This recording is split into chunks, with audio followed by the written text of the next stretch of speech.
Good morning, student. Welcome to video lecturing on BSc Second Sem Mathematics, Chapter 3, Functions of 2 and 3 Variables.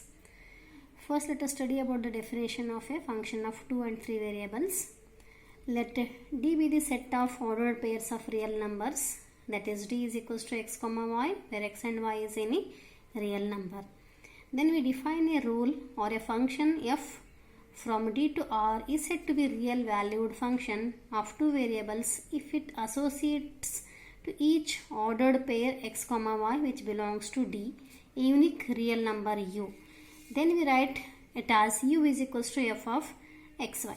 Similarly, we define a function of three independent variables, that is if it is a domain contains three variables x, y, z, where x and y and z belongs to R.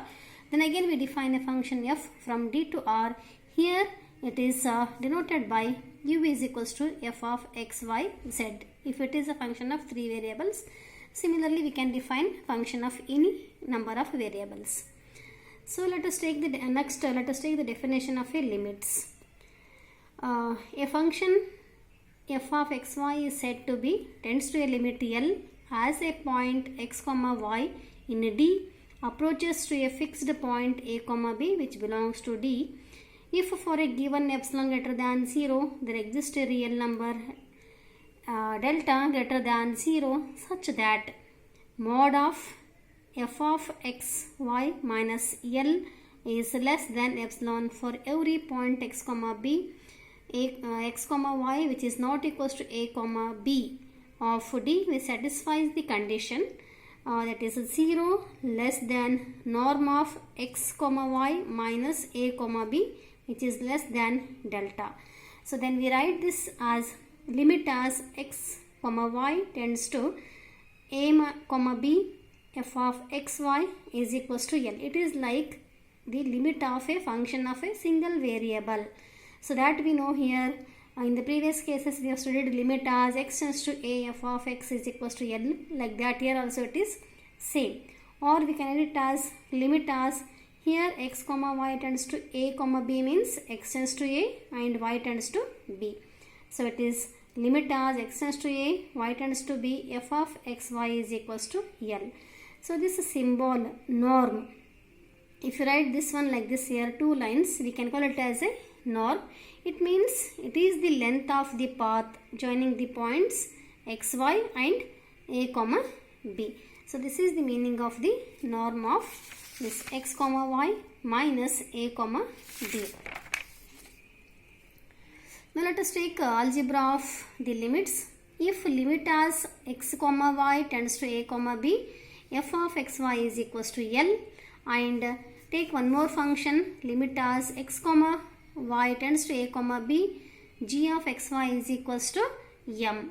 Then first point, if limit as x comma y tends to a comma b, then f of x comma y plus or minus g comma g of x comma y is equals to L plus or minus m.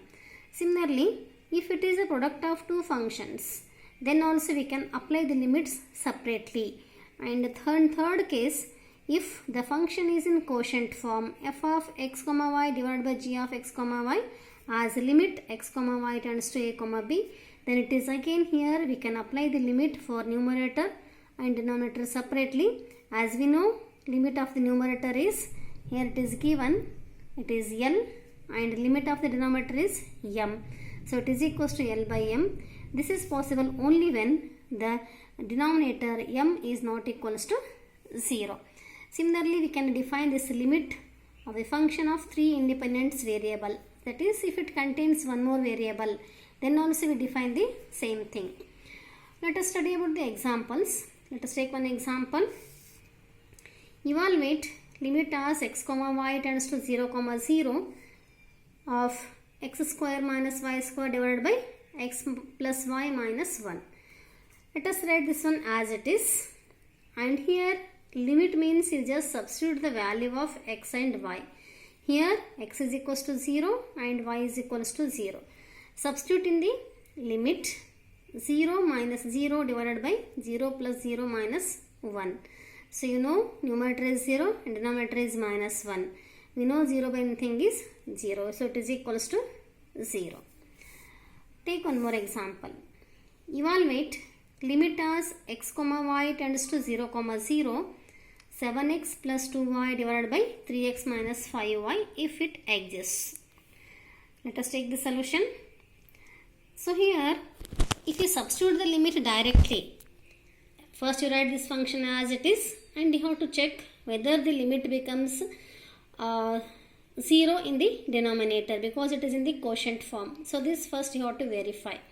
If you put x equals to 0 and y equals to 0 in the denominator, this denominator becomes 0. So therefore here we cannot substitute the limit directly as in according to this rule. We cannot apply limit for both numerator and denominator directly if the denominator becomes 0. So for that what you have to do is, we have to apply some general method to check the existence of the limit. So for this, suppose x comma y tends to 0 comma 0 along the curve y is equals to mx. You have to put here y is equals to mx. Then it becomes here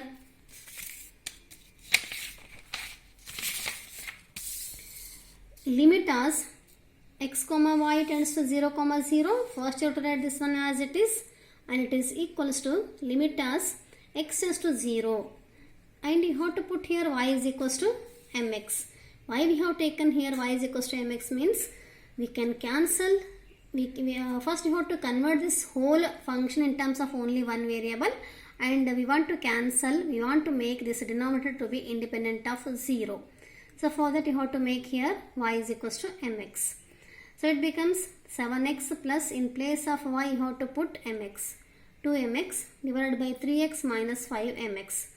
Take x common from the both numerator and denominator and cancel. Then it becomes 7 plus 2m divided by 3 minus 5m.